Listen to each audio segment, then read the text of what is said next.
Welcome to Reformed Thinking. I am your host, and I am sitting down once again with our resident theologian to walk through the scriptures. Yeah, it is really good to be back at the table. We are here to help you think God's thoughts after him, standing on the shoulders of the Reformation and holding to the Westminster Confession. That is our theological stance. Right, our core framework. Yeah.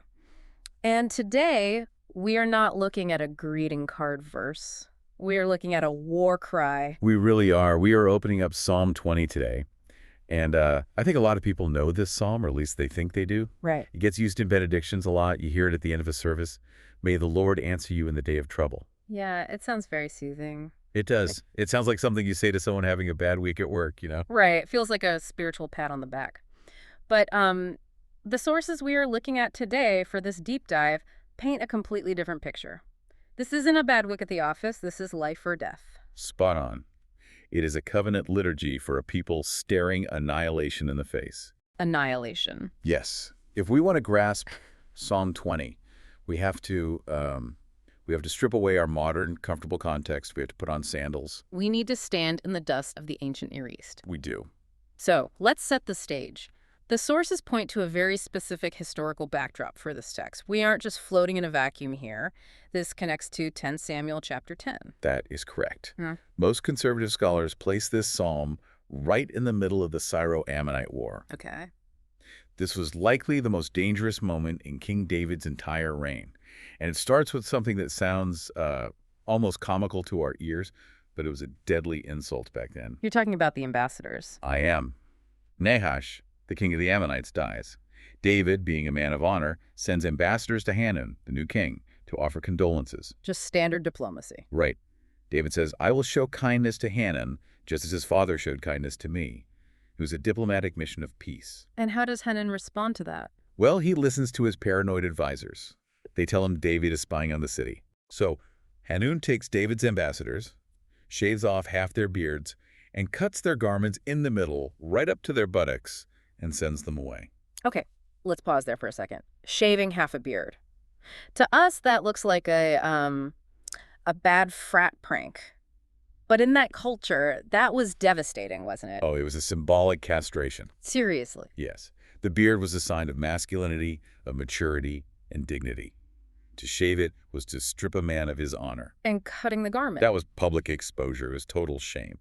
Hanun wasn't just being rude. He was provoking a war. He was sending a message. Right. He was saying, I do not fear you, and I do not respect your God. So the Ammonites realize they have kicked the hornet's nest. They know David is coming for them. They absolutely know it. And they know they cannot fight Israel alone. So they go shopping for an army. Mercenaries. Yeah.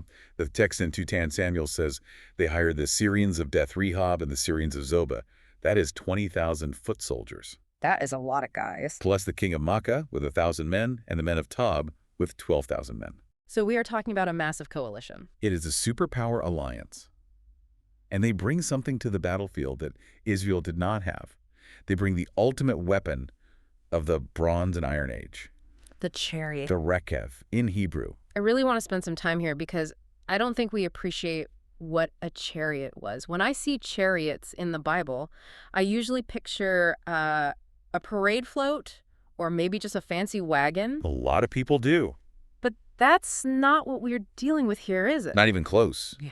You need to think of the chariot as the tank of the ancient world. The tank. Or maybe an attack helicopter is a better analogy because of the speed. Yeah. This was a highly mobile firing platform. Paint the picture for me. I'm an Israelite soldier. I have a Yeah. spear and a tunic. What am I looking at across the field? You are looking at a vehicle built for shock and awe. It is typically drawn by 2 or 4 horses, and these are animals bred for aggression and stamina. The chariot itself is wood, reinforced with bronze or iron.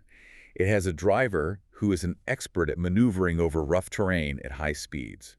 And it has a warrior, usually an archer or a spearman. And the noise. That must have been terrifying. Deafening. The sources talk about the rumble of the wheels. When you have hundreds or thousands of these things charging, the ground literally shakes. It feels like an earthquake. It does. It creates a dust cloud that blots out the sun. If you are an infantryman, a foot soldier like the Israelites were, the psychological effect is pure terror. Because you can't fight that on foot. You know you cannot outrun them. You cannot outmuscle them. They can circle you, rain arrows on you from a distance, and then run you down. So, militarily speaking, this is a mismatch. It is suicide. And the tactical situation in 2 Samuel 10 makes it worse. How so? Joab, David's general, marches out. He finds the Ammonites lined up at the gate of the city. But the Syrians, the ones with the chariots, are hiding in the open field behind him. It's a trap. It is a classic pincer movement. Joab is surrounded, enemy in front, enemy in back. No way out. Wow. This is the day of trouble the psalm speaks of. It is the moment where logic says, you are dead. That raises a massive question for me. If chariots were the standard military tech of the day, if they were the F-16s of the ancient world, why didn't Israel have them? That is a great question. Why didn't David just buy his own chariot division? That is the million-dollar question right there. And the answer isn't economic. It is theological. Yeah. We have to go back to the book of Deuteronomy, chapter 17. The law of the king. Right. When God laid out the rules for the future king of Israel, he gave a very specific prohibition. Deuteronomy 17:16 says, "Only he must not acquire many horses for himself, or cause the people to return to Egypt in order to acquire many horses, since the Lord has said to you, you shall never return that way again." Okay, unpack that for us. Why does God care about horses? Is he against cavalry? He is against where the horses come from and what they represent. Egypt was the arms dealer of the ancient world. They had the monopoly. They bred the best horses. They made the best chariots. For the king of Israel to build a chariot division, he would have to enter into trade alliances with Egypt. He would have to rely on the very nation God had delivered them from. So relying on horses meant relying on Egypt. Precisely. It meant going back to the house of bondage for security. But more than that, God wanted Israel to be unique. Distinct from the nations around them? Every other nation trusted in their military hardware. Their security was in the strength of the horse's legs. God wanted his people to have a different center of gravity. He wanted them to be clearly, visibly dependent on him. That feels incredibly risky. It's like telling a modern country, you can't have an air force, you just have to trust God. It is terrifying to the flesh. And that is why it was such a massive test. Later kings, like Solomon, failed this test miserably. Solomon had chariots, right? Lots of them. Solomon built the House of the Forest of Lebanon, which is basically a giant garage for his chariots. He had thousands of stalls. He thought, I need to be like the other nations to be safe. But David is different here. David, in this moment in Psalm 20, is sticking to the prohibition. He is outgunned, surrounded, and he has no tanks. And that is where the liturgy begins. The people are gathered. The king is about to go to war. And the congregation lifts up this prayer, verse 1, "The Lord hear thee in the day of trouble." The Hebrew here is a jussive form. Jussive. It expresses a strong desire or a petition. May Yahweh answer you. The day of trouble here is the crisis point. It is the moment the pressure clamps down. And we can tie this to the ultimate day of trouble, can't we? Looking forward to Christ. We absolutely can. The theological connection goes straight to Gethsemane and Golgotha. Yeah. That was the day of trouble where the Messiah faced the wrath of God for us. Yeah. And then the congregation says, "The name of the God of Jacob defend thee." Now, I have to ask about this. Why Jacob? It stands out, doesn't it? It does. Why not the God of Abraham? Or the God of Moses? Or just the God of Israel? Jacob was a bit of a character. He was a mess. Jacob was a schemer. He was a deceiver. He stole his brother's birthright. He tricked his father. His name literally means something like that, right? His name literally implies supplanter or heel grabber. He was a man with a lot of baggage. So why invoke his name when you are praying for the king's life? Because it is an appeal to grace, not merit. If they said the God of Abraham, you might think of Abraham's great faith. If they said the God of Moses, you think of the law. I see where you're going. But when you say the God of Jacob, you're pointing God to his election of a flawed man. That is really beautiful. It's like saying, God, you stuck with Jacob even though he was a mess. Stick with us now. Exactly. It highlights sovereign election. God loved Jacob, not because Jacob was good, but because God is gracious. The prayer is, Lord, defend our king based on your covenant loyalty to unworthy people. And the word defend there in the Hebrew. The word is sagab. It literally means to set on high.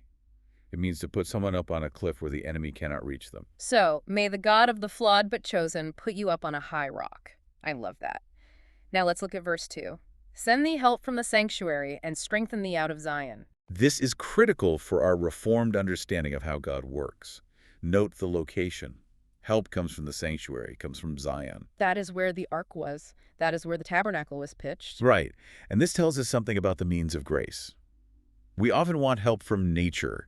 We want help from our bank accounts, or we want help from some mystical experience out in the woods. Just a feeling. Yes. But the psalmist says help comes from the place where God has covenanted to be. It's locative. God has an address. In the Old Covenant, that address was the Holy of Holies. It was the place where the blood was shed and sprinkled. The help Israel needed on the battlefield was sourced in the atonement happening in the tent. That connects right to the Westminster Confession concepts of worship. It does. We do not look for grace in mysticism. We believe God uses the Word, the sacraments, and prayer. These are the sanctuary for us today. They are the ordinances. Exactly. When we need help, we don't run away from the covenant community, we run to it. That is where the help from Zion resides. Now we get to verse 3. And honestly, this feels like the theological core of the whole psalm. Remember all the offerings and accept thy burnt sacrifice.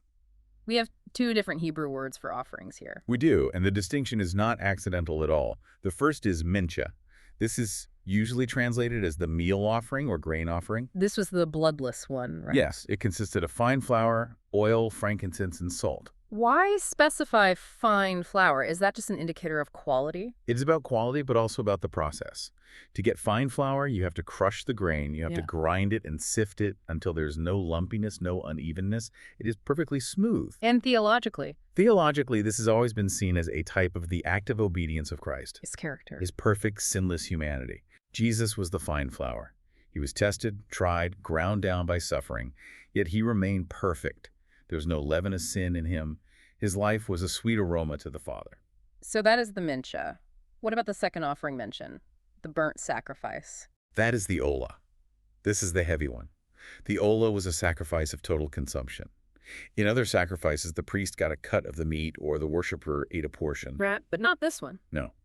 With the ola, the entire animal was placed on the altar. He was completely given over to the fire. It represents total dedication. Total dedication, but also total propitiation. It represents the substitute taking the full hit of God's judgment. Now, I want to drill down on the word accept in this verse. The English text says, accept thy burnt sacrifice. But I was looking at the source notes, and the Hebrew word here is yerashena. And it does not mean accept, like I accept a package from the mail carrier. No, it does not. It is a very graphic word. Deshen means fat or ashes. As a verb, yerashena literally means to turn to ashes or to make fat. May God turn your sacrifice to ashes. That sounds destructive. Why would our congregation pray for that? Think about the mechanics of the altar. You put the animal on the wood, you light the fire, the fat of the animal drips down onto the coals. It causes the fire to flare up to consume the meat until nothing is left but white ash. Okay, I am tracking with you. Now, how do you know God has accepted the sacrifice? Because it is gone. Because the fire consumed the substitute instead of consuming you. Think of Elijah at Mount Carmel. He builds the altar, puts the bowl on it, and what happens? Fire falls from heaven. It consumes the burnt offering, the wood, the stones, and the dust. It turns it all to ash. And the people standing there were safe. That is the whole point. If the fire falls on the lamb, it does not fall on the sinner. The ash is the proof that the judgment has been exhausted. The wrath has been spent. That is the gospel of penal substitution right there in a nutshell. It is the very heart of the gospel. We are not saved because we are good people. We are saved because the fire of God's justice, which should have burned us to ash, fell on Jesus Christ at Calvary. You took the hit. He was the ola. He was completely consumed. When he cried out, my God, why have you forsaken me? That was the fire falling on him. And when he said, it is finished, that was the sign that the sacrifice was turned to ashes. The debt is paid in full. Exactly. And this verse acts as a sharp polemical weapon against so many theological errors we see today. We need to be clear about this. Let's walk through some of those errors based on the source material. Start with Rome. Well, the Roman Catholic doctrine of the Mass teaches that it is a propitiatory sacrifice.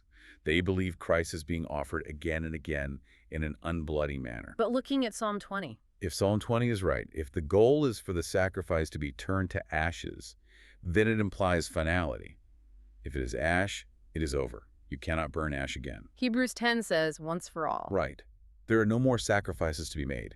The ash heap of Calvary is the evidence that we are safe. We do not need a re-sacrifice. We need to trust the finished one. What about the liberal view? We hear a lot of commentators talk about how the cross was just a display of love, a moral example, not about wrath.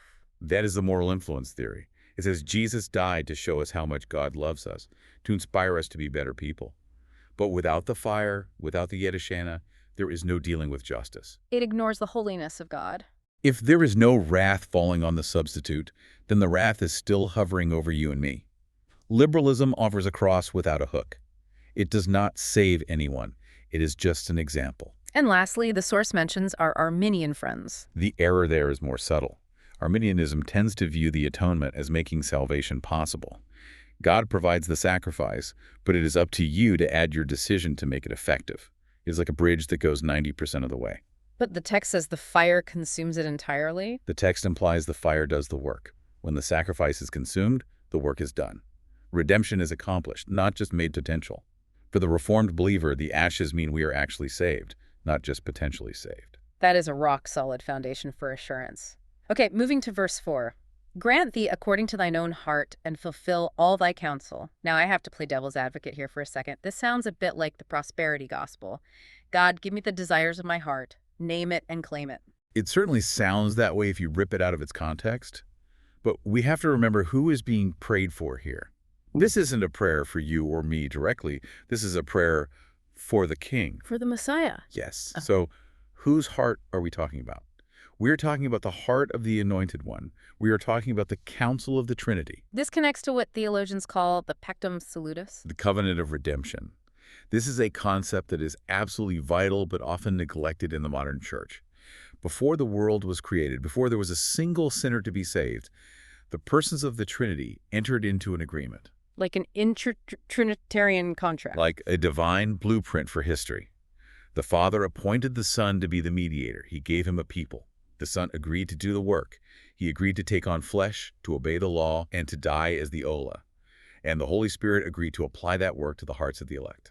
So when the psalmist prays, fulfill all thy counsel, he is really praying, Father, let the plan you made with the Son come to pass. Exactly. It is a prayer for the success of the gospel mission.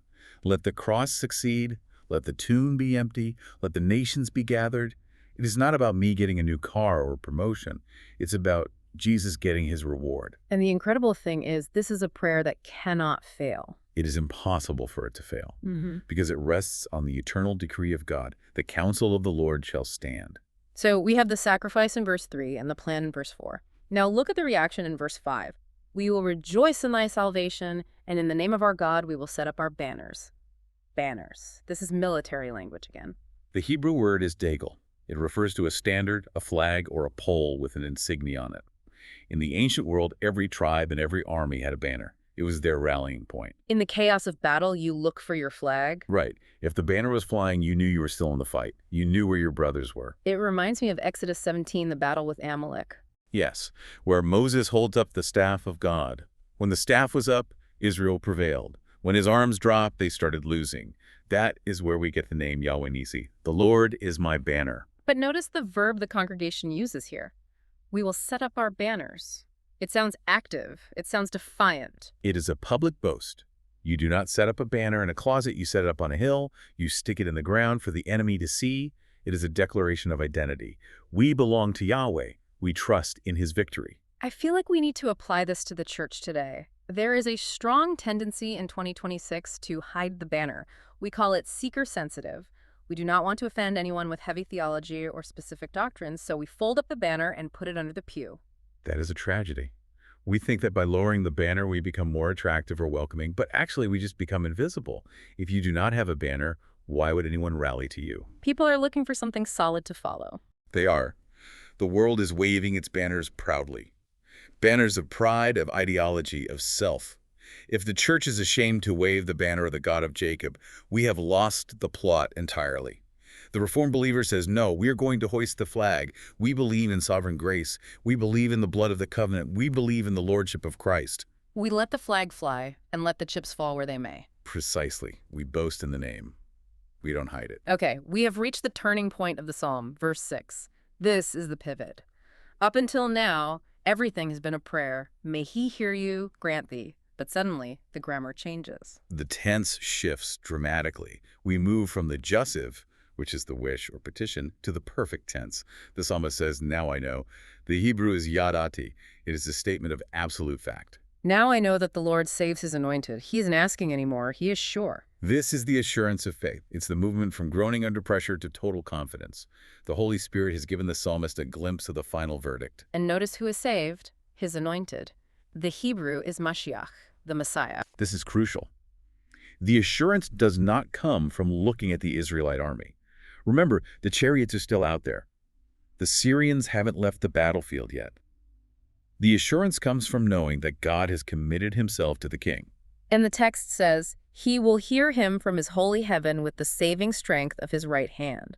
Notice the elevation change here. In verse 2, help came from Zion, the earthly tent. Now, the answer comes from holy heaven. It has gone up the chain of command to the throne room of the universe. God is sovereign over the battlefield. If we look at this through the lens of Christ, what was the answer? Jesus prayed in the garden. He prayed on the cross. How did God answer with saving strength? The phrase is Jivaro Yesha. He answered with the resurrection. That is the saving strength of his right hand. The ultimate day of trouble was Good Friday. It looked like the enemy had won completely. The chariots of Rome and the bulls of the Sanhedrin had crushed the anointed one. But God heard him, and on the third day, he answered. So our assurance, our now I know, is anchored in the empty tomb. That is the only place it can be anchored. I know I am saved, not because I feel good today, but because the King is alive. If the head is risen, the body is safe. That brings us to verse 7. This is the verse everyone quotes. It is the tagline of the psalm. Some trust in chariots and some in horses, but we will remember the name of the Lord our God. The antithesis, the clash of worldviews. I love the Hebrew syntax here. The first half is a verbless clause. It just says, these in chariots, these in horses. It sounds static, like a snapshot. It is a panorama. Imagine standing on the battlefield and looking at the enemy line. It is just chariot, chariot, horse, horse. It is a wall of power. It is visually overwhelming. It is meant to intimidate you. It screams, we have the power, we have the technology, we have the future on our side. But we will remember, or we will make mention of, the name, the revealed character and promises of God. Let's bring this into 2026. We aren't fighting Syrians. We don't see iron chariots on the freeway. But the spirit of the chariot is alive and well, isn't it? Oh, it is the dominant religion of our age. The chariot represents pragmatism. It represents trusting invisible, created things to secure your future. Trusting what works over what God has said. Give us some modern examples. The sources point to a few specific things. What does a chariot look like today? Well, look at our economics. The 401k. Yeah. The investment portfolio, national alliances. How many of us look at that bank number and think, okay, I am safe, I have a high tower, that is a chariot. Or politics. The source material brings up things like Christian nationalism or just generally trusting in princes to save the culture. That is a huge one. The mindset of, if we can just get the right man in the White House, if we can just pass this specific legislation, then the church will be safe. When we do that, we are trusting in political machinery, we are trusting in horses. And the source also brings up secular sociology. I see this reported a lot in current events regarding the church. Things like critical race theory or social justice frameworks. We see churches adopting these secular frameworks as the primary solution to the human condition. Now, regardless of where you fall on the political spectrum of those theories, the theological issue is replacing the gospel. They are saying the gospel is nice, but to really fix society, we need these sociological tools. We need these chariots. It is functional atheism. We profess God on Sunday, but Monday through Saturday, we trust the tools of the world. That is the definition of pragmatism. And the psalmist calls us to reject that entirely. He says, we will remember the name, we will call to mind the character of God, his faithfulness, his justice, his covenant love, not a magic word, but his very nature. And what is the result of that choice? Look at verse 8. They are brought down and fallen, but we are risen and stand upright. The inevitable collapse. The Hebrew word for brought down, kara, means to buckle at the knees. It is the image of a soldier who has been struck and collapses in a heap on the ground. All that technology, all those expensive chariots, and they just fold. They fail because they are created things. They are not absolute. When God blows on them, they wither. He is a battlefield slaughter where the mighty machinery just breaks apart. But the believer, the one with no chariots. We rise and stand upright. Yeah. The verb there for stand upright is ud. And it is in the hithpol form. It is reflexive. It implies a restoration of vigor. It applies holding firm, getting back up on your feet, and standing tall. This speaks to justification, doesn't it? To stand before God in a legal sense? It absolutely does. Who shall lay anything to the charge of God's elect? If God justifies, we stand. We stand upright in the courtroom of heaven. We have a legal standing. And it speaks to resurrection. The enemy falls into the dust of death and stays there. We may fall in death temporarily, but we rise because Christ rose. We stand upright in the resurrection of the just. I cannot help but think of the story of Dagon in 1 Samuel 5. The source brings this up, and it is the perfect illustration of this verse. It is a brilliant example of false gods collapsing. Yeah. The Philistines capture the Ark of the Covenant, which represents the name of God. They think they've won the war, so they put it in the temple of Dagon, their fish god. Dagon is their chariot, their source of strength. And what happens in the morning? They walk in, and Dagon is face-planted on the floor in front of the Ark. He is bowed down in flow. Kara and Nephal. So they prop him back up. Come on, Dagon, pull yourself together. And the next morning, he is down again. But this time, his head and his hands are cut off on the threshold. He is completely broken. The false god collapses before the presence of Yahweh. That is the destiny of every chariot, every idol. Every ideology we trust in, it will eventually be face down, headless, before the King of Kings. That is the verdict of history. Nothing stands against the name. Finally, we reach verse 9, the final cry. Save, Lord. Let the King hear us when we call. There is a bit of a textual debate here on the syntax. The Masoretic text can be read, Lord save the King, may he answer us when we call. Or, as the Septuagint and some modern translations have it, Lord save, may the King answer us when we call. From a Reformed perspective, how do we synthesize that? What is the right way to look at it? In the end, it points to the heavenly King. We cry out to Yahweh, save, and we look to the King, Jesus, to answer us. David is just a shadow of the true King. It feels eschatological, like we are waiting for something future. We are. This is the cry of the church militant. Remember, we have the assurance of verse 6, now I know. But we are still living in the tension of verse 7. The chariots are still rolling around us, so we cry out, save, Lord. We are waiting for the church triumphant. And just to impartially note the dispensational view the sources mention, they see a distinction here. They view this as Israel praying for David historically, while the church today is waiting for the rapture or the second coming. Right. There are different frameworks for reading the timeline. Yeah. But the core application remains. The cycle of the psalm ends back in prayer. It started with, may the Lord hear you, and it ends with, let the King hear us. Faith does not lead to independence from God. Never. It leads to deeper dependence. The more you know God is your Savior, the more you call on Him. Assurance fuels your prayer life. Yeah. It does not replace it. So, to summarize this deep dive, we have walked from the terror of the Syrian war machine to the quiet confidence of the empty tomb. We have seen the danger of trusting in pragmatism, in what works, and the absolute necessity of trusting in the name. It really comes down to a binary choice. Every single person listening to this has to decide. When the day of trouble arrives, and it will arrive, what will you lean on? Will you lean on the visible, the tangible, the chariot? Or will you lean on the invisible, the ancient, the name of the God of Jacob? I want to leave you, the listener, with a final provocative thought, a framework to take this home and explore on your own. We like to think in terms of head, heart, and hands. That is a great way to land the plane. Let's start with the head. What do we need to know mentally? You need to know the theology of the atonement. You need to understand Yedishana. You need to know that the fire of God's wrath has been satisfied.